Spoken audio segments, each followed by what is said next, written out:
Dès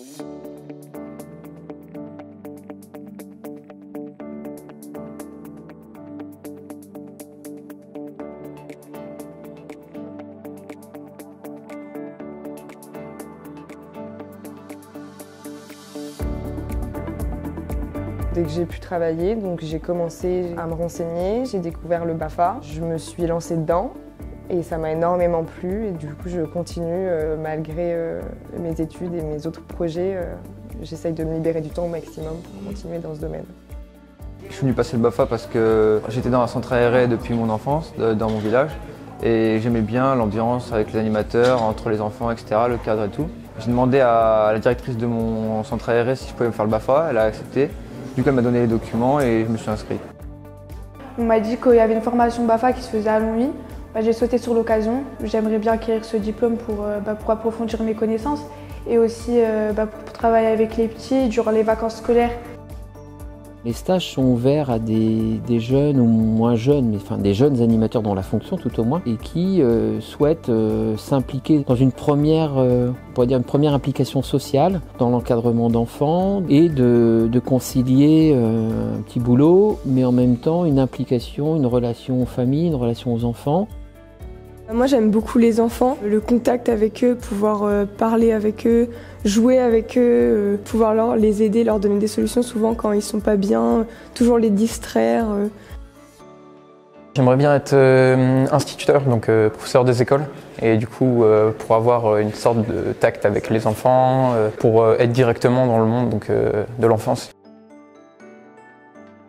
On accueille tout public à partir de 17 ans. Il faut avoir 17 ans révolus pour passer le BAFA. Tout au début, quand on fait donc un stage, on se réunit avec l'équipe de formateurs et on crée une grille par rapport à ce qu'on doit mettre dedans. Il y a des contenus comme l'ACID, Convention internationale des droits de l'enfant, la réglementation. On parle aussi des différents projets, projets éducatifs, projets pédagogiques, projets d'animation.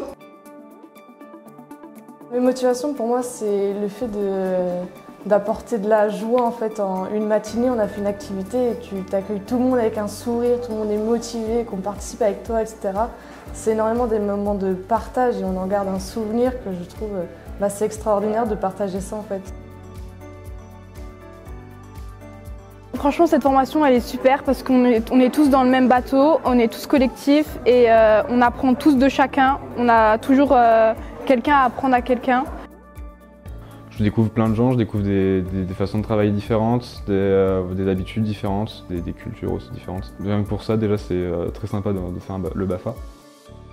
On a des jeunes qui viennent du milieu rural, qui ont entendu parler du BAFA, soit par des amis ou vu une affiche quelque part qui dit qu'il y a un stage sur leur territoire. On a aussi cette dynamique du BAFA citoyen où, parce qu'ils s'engagent dans leur ville ou dans leur village, ils vont avoir une petite aide. Donc à partir de 17 ans, ils peuvent arriver en formation générale. Mais on voit aussi sur des stages des gens plus matures parce que ça leur permet de venir chercher les éléments qui leur manquent certainement un petit peu pour agir avec les enfants.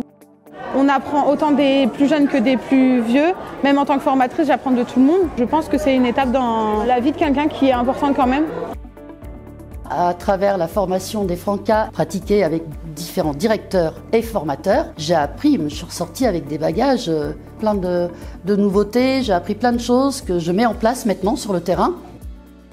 On voit arriver les stagiaires relativement timides, réservés au démarrage. Et en très peu de temps, puisqu'un stage c'est 8 jours, on les voit se transformer, prendre de l'autonomie, essayer, travailler l'estime de soi qui se transforme complètement. Et quand on les voit revenir, y compris sur la fin de formation d'approfondissement, avec le terrain qu'ils ont pu avoir au milieu, on a des jeunes qui sont vraiment épanouis.